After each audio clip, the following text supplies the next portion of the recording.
यार एक लाइट तो रहने दे यार, यहाँ का लाइट क्यों नहीं जला रही?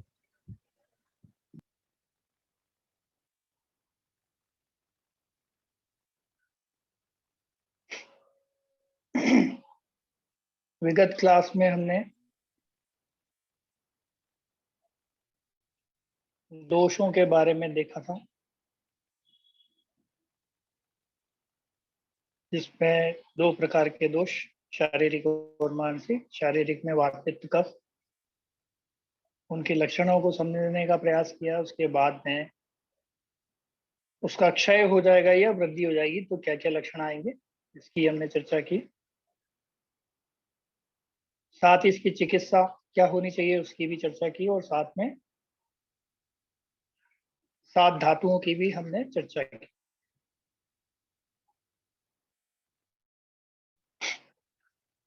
सात धातुओं में कौन सी धातु कम हो जाए, ज्यादा हो जाए तो क्या क्या लक्षण दिखेंगे, क्या क्या परेशानी आएंगी, उसको हमने जानने का प्रयास किया, और इसकी चिकित्सा के बारे में भी हमने जाना।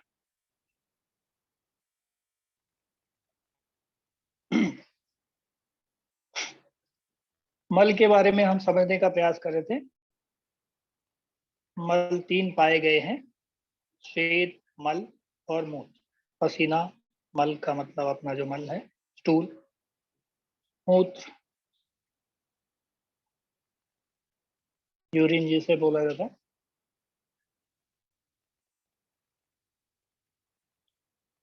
तो परिभाषा भी हमने समझ ली थी शायद।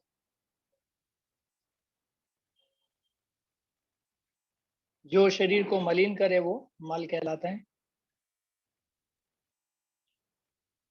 इनके लक्षण भी देखे हमने, अविकृत लक्षण।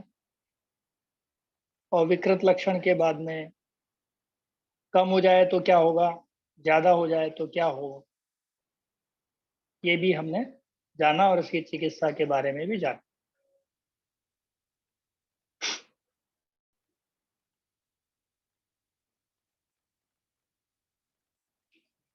वृद्धि में क्या चिकित्सा करना है और क्षय में क्या चिकित्सा करना है, ये हमने जानने का प्रयास किया। जैसे पुरुष पुरुष में वृद्धि हो जाए तो क्या अतिसार नाशक चिकित्सा करें, अतिसार दस्त वगैरह जो हो जाते हैं। क्षय हो जाएगा तो जौ, उड़द, राजमा, भेड़ बकरी के मध्य भाग का मांस प्रयुक्त करें, ऐसा निर्दिष्ट किया गया। मूत्र के बारे में भी हमने देखा, प्रमेय नाशक, क्योंकि बार बार वृद्धि हो जाएगी तो प्रमेय की संज्ञा मिल जाती है इसको। तो प्रमेय नाशक चिकित्सा करें, और मूत्र कुछ नाशक चिकित्सा कहाँ करनी है, क्षय के अंदर।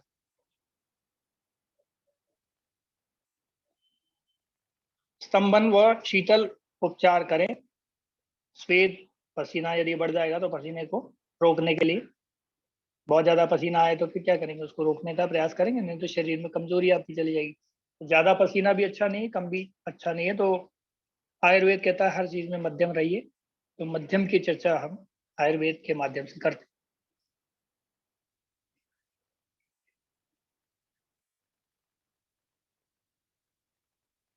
क्षय हो जाए तो क्या मतलब, कम हो जाए तो क्या करना है। व्यायाम करेंगे तो ऑब्वियसली पसीना बाहर आएगा शरीर का। अभ्यंग करेंगे तब भी ब्लड का सर्कुलेशन बढ़ेगा, तब भी पसीना बढ़ेगा। स्वेदन, स्वेदन का मतलब वो जो भाप स्नान जो हम करते हैं वो। मद दें मतलब ऐसा मद जो आयुर्वेदिक, आज वाला मद नहीं, आयुर्वेद के जमाने का मद। ज्वर चिकित्सा करें, जो शरीर में ज्वर वगैरह भी इसी समय आता है, क्षय हो जाएगा तो उसकी चिकित्सा करना चाहिए, ताकि पसीना बाहर निकलेगा तो ज्वर का जो विष है शरीर का वो जल्दी से बाहर निकल जाएगा। तो सब अवस्थाओं में दोष धातु व मल शरीर के मूल कहे गए हैं। ये क्या है, मूल है, शरीर की जड़ है, मतलब किसी भी रोग की जड़ है। तो घट गया तब भी दिक्कत, बढ़ गया तब भी दिक्कत।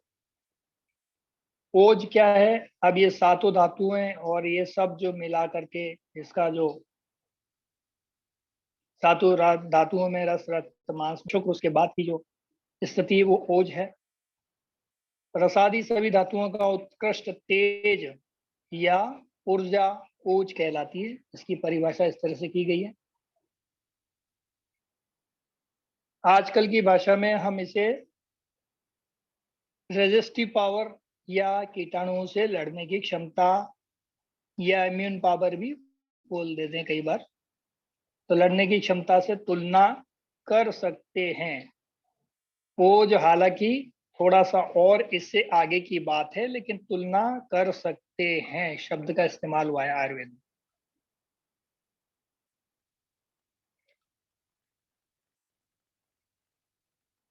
इसका स्वरूप क्या है? ये स्निग्ध है। ओज क्या है? चिकना है, काफी सौम्य व लाल पीले वर्ण का होता है। स्थिति क्या है इसकी? कहाँ रहता है? तो ये हृदय में रहता हुआ समस्त शरीर में व्याप्त है, यानी पूरे शरीर के अंदर रहता है।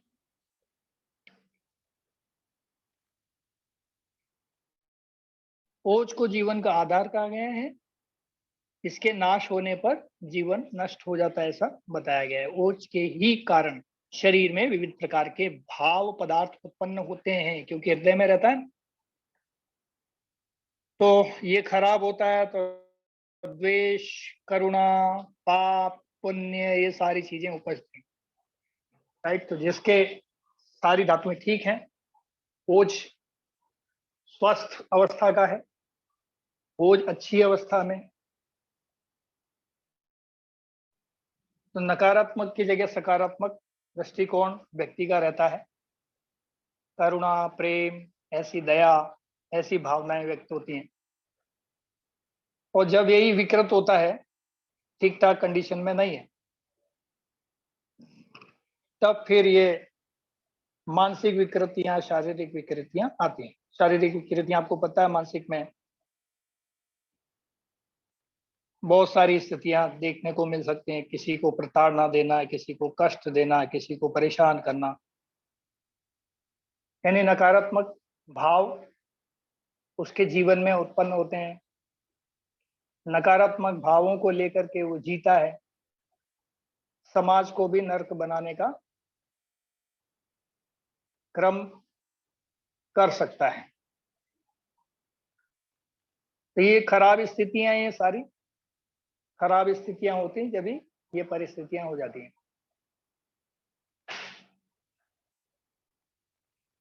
चाहे फिर वो निर्भया कांड हो या समाज के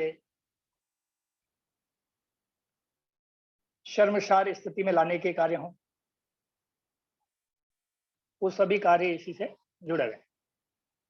यहाँ पर आचार्य चक्रपाणी ने ओज के दो प्रकार के भेद बताए। इसके दो प्रकार के भेद बताए हैं, पर ओज, अपर ओज। पर ओज और अपर ओज। पर ओज क्या है? तो ये हृदय में रहता है। प्रमाण क्या है इसका? 8 बिंदु हैं। जब हम नाभि के ऊपर चक्र साधना या ध्यान करते हैं, वैसे देखा जाता तो ये हृदय का ही पार्ट है। हम ध्यान में विचार शून्यता की ओर जाते हैं, तो इसे 8 बिंदु का माना गया है। इसी को जैन साहित्य में थोड़ा सा अलग वगैरह वर्गीकृत किया गया है। अन्य साहित्य में भी इसको, उनके 24 तीर्थंकर हैं, उन्होंने, महात्मा बुद्ध ने, अलग अलग लोगों ने इसको अलग अलग अपने अंदाज में व्यक्त किया हुआ है।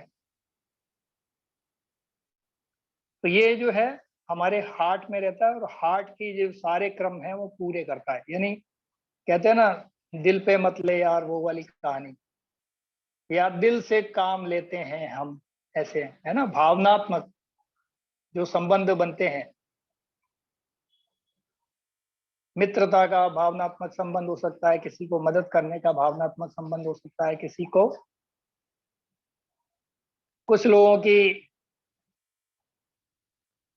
आदत में या कुछ लोगों में ये नेगेटिव एनर्जी में कन्वर्ट होता है, तो फिर ये नकारात्मक शक्तियां इससे जन्म लेती हैं।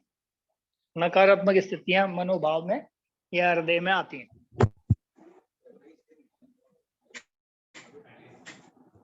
तो सकारात्मक की ओर यदि आपका सातों धातुएं अच्छे से पुष्ट हैं तो फिर ओज अच्छे से बनेगा तो इसकी स्थिति भी अच्छे से प्रकट होगी, और ये विकृत नहीं है, अच्छी अवस्था में है, तो आपको बहुत अच्छे फल देगा।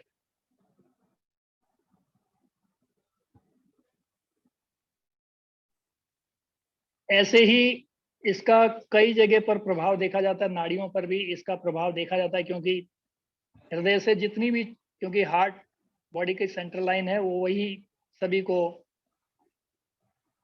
रक्त प्रदान कर रहा है। तो रक्त के माध्यम से न्यूट्रिशन वैल्यू, हार्मोन्स, जो भी बोलना है, वो सब अलग अलग अंगों को पहुंचती है, तो उनसे वो उनका खाना पीना, दाना या पोषण का कार्य चलता है। इसलिए इसका प्रमाण 8 बिंदु का माना है, और हार्ट के अंदर ही माना है, हृदय में माना है। अपर ओज के बारे में, हालांकि पर ओज के बारे में अभी हम व्याख्या करना शुरू करें तो शायद रात भर अकेले व्याख्या कर सकते हैं अपन। तो बेहतर ये है कि आप सभी समझदार हैं, हम इशारे की बात को अच्छे से समझ पाएंगे, ऐसे मैं आशा करता हूँ। अपर ओज की चर्चा करते हैं। तो संपूर्ण शरीर में व्याप्त है। प्रमाण क्या है? ये अर्ध अंजलि है। अंजलि का मतलब दोनों हाथों को हम मिलाते हैं, और मिलाने के बाद जो कुछ भी उसमें, हम कई बार किसी बर्तन में या नदी में जल है, और दोनों अंजलि यानी दोनों ओक से हाथ में पानी लेकर के चेहरा धोते हैं या जो भी कार्य करते हैं, दोनों हाथ में एक साथ जोड़ने के बाद में, इकट्ठा करने के बाद जो उसमें इकट्ठा होता है वो एक अंजलि हुआ। और जो एक हाथ में मग्गा होता है और उसके बाद दूसरे हाथ में उस अंजलि में पानी लेते हैं और उससे कुल्ला जो कर रहे हैं, ये अर्ध अंजलि है। मतलब जो एक हाथ है वो अर्ध अंजलि है। तो इसका प्रमाण जो है अर्ध अंजलि बताया गया है यहाँ पर।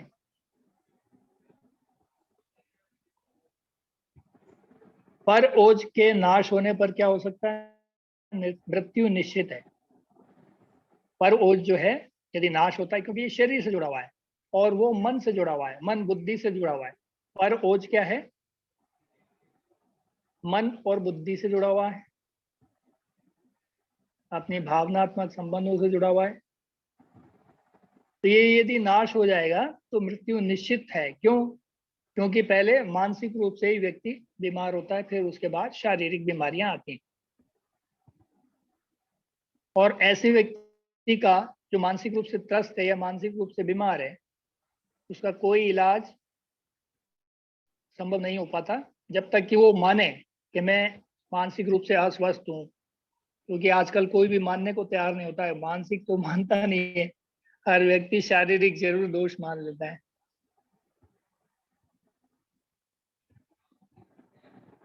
इसलिए कहा जाता है कि इसकी मृत्यु निश्चित है ऐसे व्यक्ति की।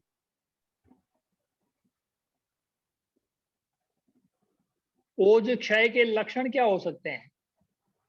तो ओज का जब क्षय होने लगेगा, उसमें कमी होने लगेगी, तो उसके जो लक्षण जो प्रकट होंगे उससे क्रोध, शोक, चिंता, भूख, प्यास, सभी कर्मों में क्षीण हो जाता है। तो उसमें क्या होगा? क्रोध, शोक, चिंता, भूख, प्यास, ये सारे जो कर्म हैं, इसमें सब में क्या होता है? क्षीणता हो जाएगी। क्षय हो गया ना, तो क्षीणता आएगी।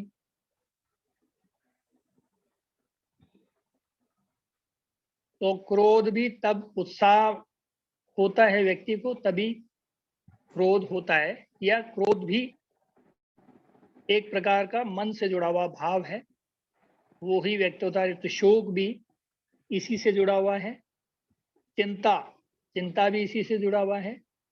और जब हमको लगता है कि भूख लगी है, मन के अंदर कोई भी चीज खाने की इच्छा होती है देखने के बाद में, या उसकी खुशबू सूंघने के बाद में, या हमारी इंद्रियां उसको ग्रहण करने के लिए तत्पर रहती हैं, तो वहीं से ये हम फीलिंग करते हैं। क्या हुआ है, फीलिंग कहाँ से हुई है, वो हार्ट से ही हो रही है।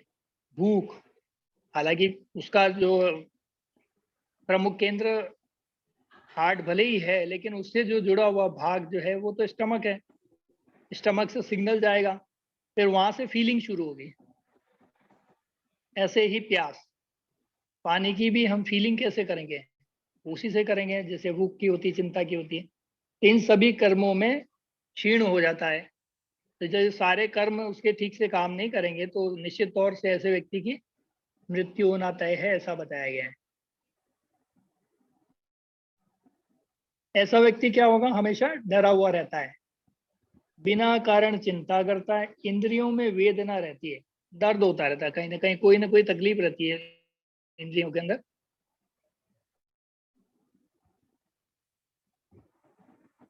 तीसरा क्या है, कांति मलिन हो जाती है, चेहरे की एकदम खत्म हो जाता है, चेहरा बुझा बुझा सा लगता है। देखते हैं ना कई बार बीमार आदमी को, कई बार हम देखते हैं कि कोई हमारा मित्र कई दिनों से, या हमारा कोई रिश्तेदार हमें दिखाई नहीं दिया, और फिर अचानक से वो सामने आता है, बुझा हुआ चेहरा, कांति मलिन, इस तरह की स्थिति में उत्साह उसका समाप्त हो गया होता है, दुर्बल या कमजोर नजर आता है, क्रश, पतला दुबला हो गया है बहुत ज्यादा, ऐसा दिखाई देता है। हम कई बार पूछ भी लेते हैं, भाई क्या तबीयत ठीक नहीं थी क्या, बीमार थे क्या, इतने दिन दिखे नहीं, क्या हुआ। तो ये खुद से हम इसको फीलिंग कर सकते हैं, महसूस कर सकते हैं। इसके ये कुछ लक्षण है ऐसे जिनको हम महसूस कर सकते हैं सामने वाले को देख। चिकित्सा क्या करना है इसमें, जीवनीय गणों की औषधि देना है। जीवनीय गण हम आयुर्वेद में जो टॉनिक बोलो, या कुछ जीवन को जीवन दायिनी क्या हो सकती है, जो हमारे शुरू के 3 रस हैं, ये हमें चलाने में बहुत ज्यादा भूमिका अदा करते हैं। कौन कौन से, मधुर, अम्ल और नमकीन, नमक, लवण जिसे बोला जाता है, ये हमें चलाने में मदद करते हैं, इसलिए इनको देना है। ऐसी औषधियां भी देनी है जिनमें ये रस मौजूद हो। दूध भी वही मीठा है, और सारी जो मिनरल और विटामिन इसमें उपलब्ध हैं वो भी देना, या ये सब ना हो तो मांस रस आदि दें। क्योंकि देश विदेशों में हम तो सारी बात करते हैं, सभी दुनिया भर की सनातन सभ्यता, यानी पूरी पृथ्वी पर जहाँ जहाँ जो कुछ भी उपलब्ध है, तो उनके लिए जो उपलब्ध है उनके लिए अच्छा है, हमारे लिए जो उपलब्ध है वो हमारे लिए अच्छा है। दोषों में रोग उत्पत्ति का क्रम, जब भी दोष होते हैं इसमें रोग उत्पत्ति का क्रम कैसे शुरू होता है, तो सबसे पहले क्या होगा, मधुरासी रस का सेवन, अपथ्य। क्या होगा, जब हम मधुर रसों का ज्यादा सेवन करेंगे तो वो क्या होगा, अपथ्य, यानी शरीर के लिए जो उपयोगी नहीं है उससे ज्यादा उपयोग में लाएंगे। यानी शरीर में जितना उपयोगी है उतना ग्रहण कर रहे हैं, वहां तक तो ठीक है, लेकिन अति सर्वत्र वर्जित ऐसा करके दिया हुआ है, तो अति जब ज्यादा हो जाती है तो अपथ्य है, वो हमारे लिए ठीक नहीं है। और कोई ऐसी बीमारी चल रही है और ऐसी कंडीशन में मीठा रस देंगे तो वो अपथ्य कहलाएगा।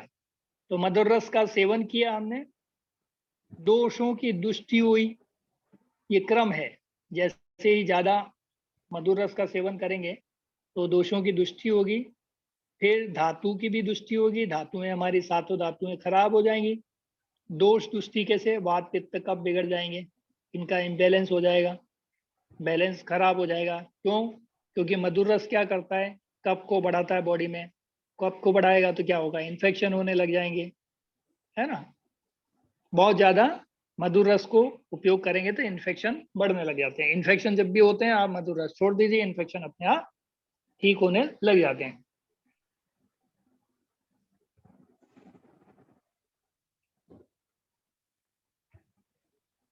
तो मधुर रस का सेवन से क्या हुआ, दोष दृष्टि हुई, यानी कफ पित्तवात का इम्बेलेंस हुआ। फिर पहले कफ पित्तवात का इम्बेलेंस हुआ, फिर जाकर के उसका नेक्स्ट क्रम क्या होगा, धातुएं भी डिस्टर्ब हो जाएंगी, क्योंकि रस अच्छा नहीं बनेगा।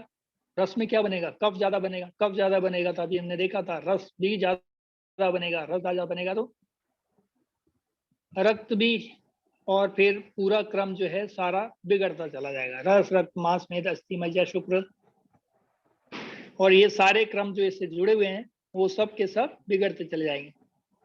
तो हुआ क्या, क्रम कहाँ से शुरू हुआ, अपथ्य का ग्रहण करा, अपथ्य सेवन किया, मधुर रस सेवन किया, उससे त्रिदोष की दुष्टि हुई। फिर उसके बाद में सातों धातुओं की दुष्टि हुई, यानी उसमें खराबी आई। जब सातों धातुएं खराब हो जाएंगी तो आपका मल भी खराब होगा। तो मल भी, हमारे पसीने भी कम ज्यादा होगा, मूत्र भी, मल भी, तीनों चीजें कम ज्यादा होंगी। तो उसमें भी दुष्टि होगी। उसमें दुष्टि होने के कारण बहुत सारे रोग आने लगेंगे।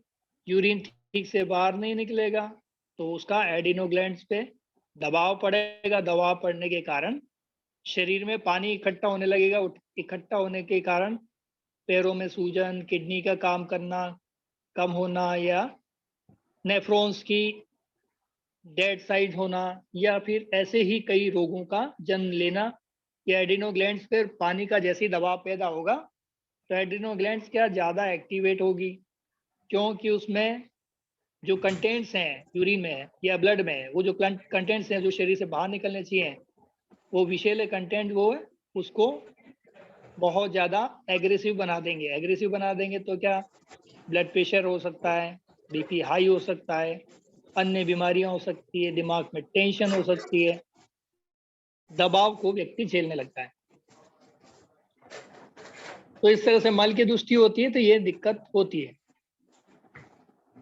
फिर मल जब दुष्ट हो गए तो स्रोतस दुष्टि होगी। स्रोत जो होते हैं हमारे, जो ग्लैंड्स हैं, ग्लैंड्स का मैंने अभी एग्जांपल दिया, एडिनो ग्लैंड जो है हमारी खराब होगी।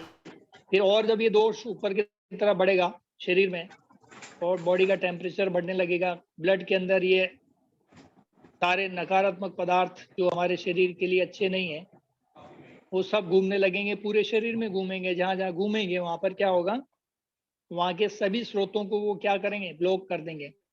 ब्लड में गाढ़ापन बढ़ने लगेगा तो हार्ट की नसों को ब्लॉक कर सकते हैं, लंग्स की ब्लॉकेज हो सकती है, ब्रेन के अंदर जाएगा तो वहां पर भी ब्लॉकेज पैदा करेगा, और कहीं भी जाएगा तो अलग अलग जगह पर अलग अलग प्रकार से टॉक्सिक मटेरियल जमा होने लगेंगे, जिससे स्रोतों की जो बाहर निकलना है, खाने का, पचने का, जो हमारे स्रोत हैं उनसे जो हार्मोन्स बनने चाहिए, इंसुलिन या जो कुछ भी, ग्लूटन, इनका भी इम्बेलेंस हो जाएगा। इनका इम्बेलेंस होने के कारण क्या होगा, ग्लूटन जो है हमारे बॉडी में कर क्या रहा है, इंसुलिन क्या कर रहा है, इंसुलिन जब मीठा ज़्यादा हो जाए, रक्त में शर्करा की मात्रा ज़्यादा हो जा रही है तो उसको कम करने में मदद कर रहा है, क्योंकि वो क्या करेगा,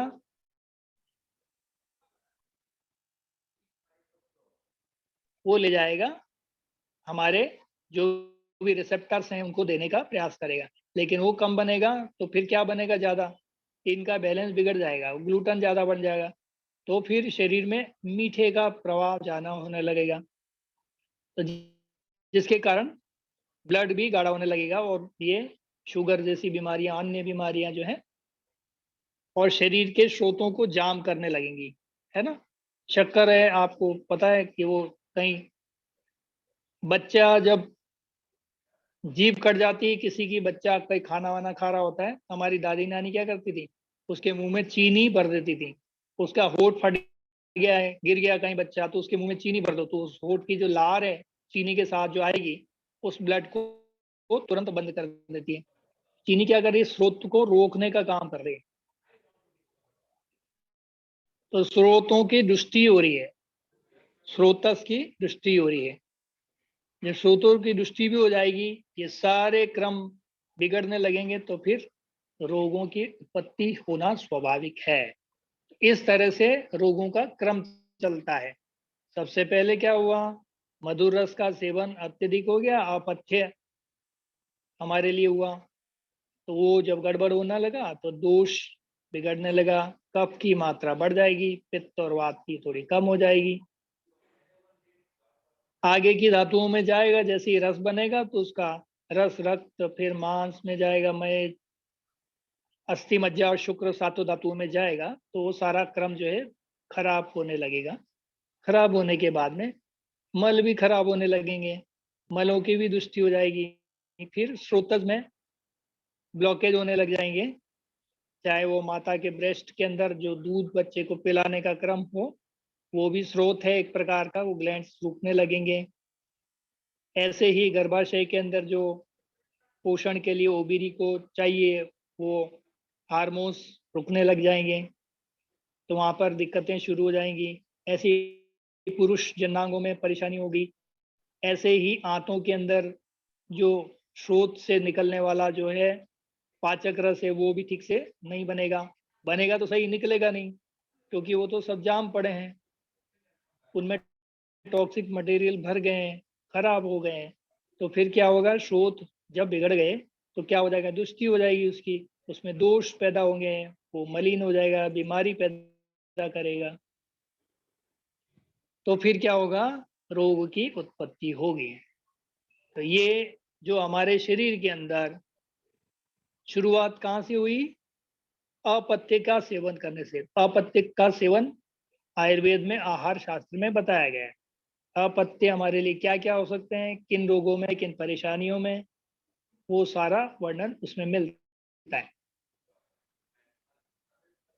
तो दोषों का जो क्रम है रोग उत्पत्ति का, वो इस प्रकार शुरू होता है और आखिर में रोग उत्पत्ति पर आकर के समाप्त होता है। फिर रोग वृद्धि शुरू होती है, फिर पहले रोग की संचय होने लगता है दोषों का, फिर वहां पर रोगों की उत्पत्ति शुरू हो जाती है, फिर उसका प्रकोप देखने को मिलता है। तो ये सारे क्रम जो हैं सब अपथ्य के कारण होते हैं, खान पान के दृष्टिकोण से। इम्यूनिटी भी बिगड़ जाएगी, आपकी ओज बिगड़ जाएगा, धातुएं बिगड़ जाएंगी, तो फिर शरीर में बाहरी संक्रमण भी हो सकते हैं, बैक्टीरिया वायरस भी अटैक कर सकते हैं, क्योंकि इम्यूनिटी खराब हो जाएगी। समस्या कहाँ से शुरू हुई? अपथ्य के कारण।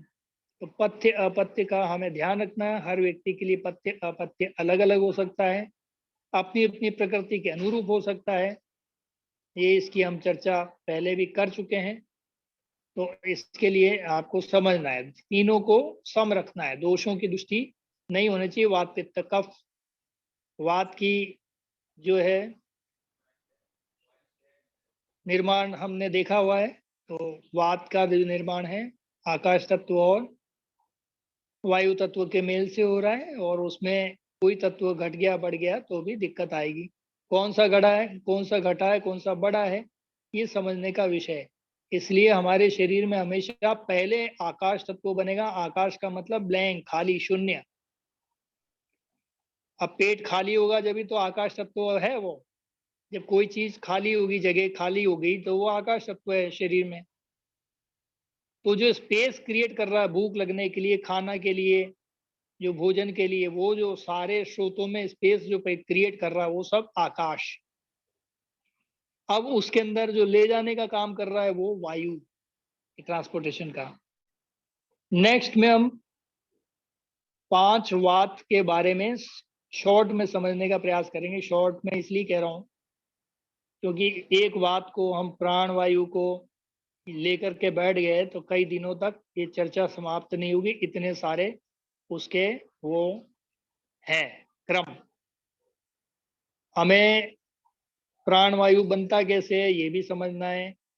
प्राण, अपान, व्यान, समान, समान वायु जो हमारे पूरे शरीर को चलाने में मदद करती है। अग्नि को 13 प्रकार की जो हमारी अग्नियां हैं, इन सबको समान वायु क्या करती है? हवा देती है, तब वो अग्नियां भड़कती हैं, तब वो हमारे शरीर का संचालन करती है। समान वायु बिगड़ गई यानी ये शरीर में सब चीजों को समान, नाम ही उसका समान है। अब इसका स्थान की चर्चा करते हैं तो ये तो स्थान तो इसका जो नाभि के आसपास हम देख रहे हैं, लेकिन और भी कई चीजें हैं, जरूरी नहीं कि खाली यही। बहुत गहरा शास्त्र है, इसको यदि हम जाएंगे गहराई में, इतना गहरा है कि अभी इसको समझना बड़ा मुश्किल है। जैसे कोई स्रोत बिगड़ रहा है तो उसमें भी समान वायु काम कर रही है। एक आंख का चश्मा का नंबर बढ़ रहा है और एक आंख का घट रहा है, बैलेंस इम्बैलेंस हो रहा है। एक में 2.5 नंबर का चश्मा हो गया, एक में 1.5 का है, ये एक में 0 है, तो भी समझ जाइए आपकी समान वायु खराब है।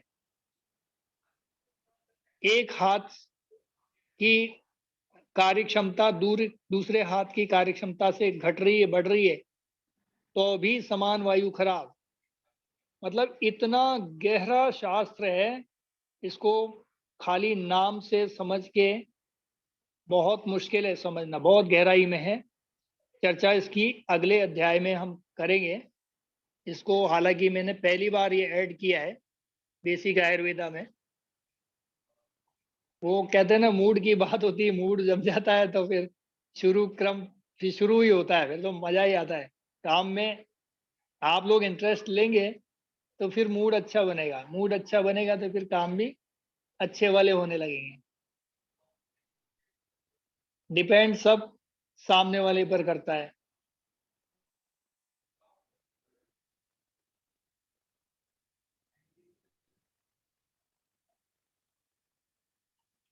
तो यहाँ हम देख रहे हैं वात पित्त और कफ का निरूपण। निरूपण कैसे है? वात पित्त कफ का निरूपण यानी ये आ, वात के स्थान कौन कौन से हैं?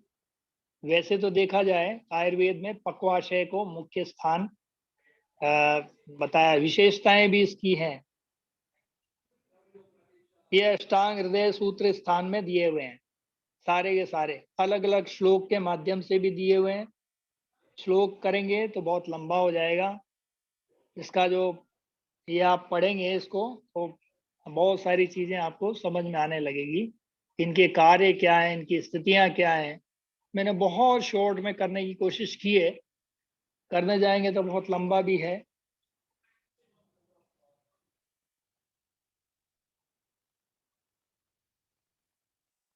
इसका श्लोक भी यहाँ दे दिया है। आप इस पीडीएफ को जब योगी जी शेयर करेंगे तो आप इस श्लोक को भी आप देख पाएंगे।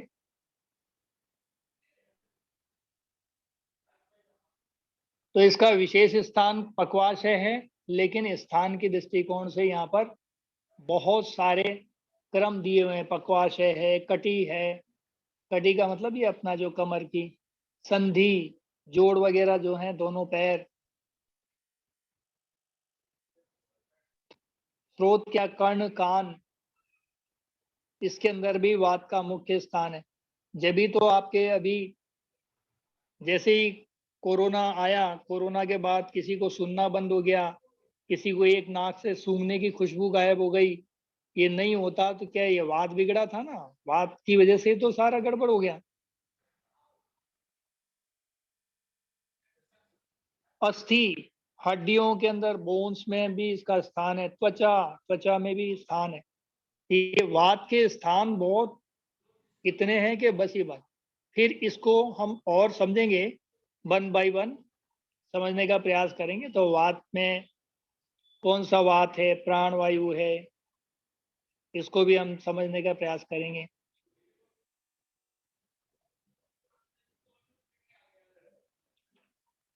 कोशिश श्लोक को भी लिख दिया गया है, और आप चाहें तो श्लोक के ऊपर जा सकते हैं। श्लोक से ज़्यादा समझना जरूरी है, इसको रटने से अच्छा है। किसी चीज़ को रटना ज़्यादा उचित नहीं होता।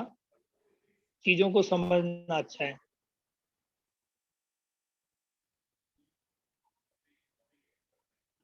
तो आज के लिए इतना ही रखते हैं। आगे हम धीरे धीरे एक एक करके और समझने का प्रयास करेंगे, क्योंकि ये बहुत गहरी चीजें हैं, एक दिन में सारी नहीं संभव है। ये पीपीटी कहाँ पर है, कहाँ शेयर करना है? आपके पास मैंने किया हुआ है। हाँ तो बहुत पहले पिछली बार किया था ना, दोषादि विज्ञान आएगा। हाँ, उसके बाद जस्ट नहीं तो वो तो मैंने भेज दिया था ग्रुप में। क्या था नाम पीपीटी का? दोबारा एक पीपीटी बार। का नाम ही, हाँ, वात पित्त कफ निरूपण ऐसे कुछ होगा। मैंने ग्रुप में डाला है ना। बिल्कुल डाला होगा आपने। एक मिनट, बहुत पहले उसी दिन डाल दिया था। देखिए तो जरा ललित जी, वात पित्त कफ के प्रकार डाला है ना।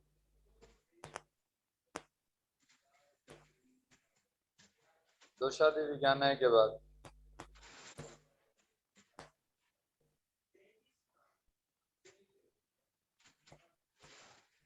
ये है। तो ये नेक्स्ट क्लास में होगा क्या? बिल्कुल, इसको नेक्स्ट में ही लेंगे और अच्छे से समझने का प्रयास करेंगे ग्रुप कि में क्या है ग्रुप में मामला। है। ठीक है, ठीक। Thank you. वैसे शॉर्ट में करेंगे, क्योंकि बहुत लंबा जाएंगे तो इतना लंबा है कि बस ही बस।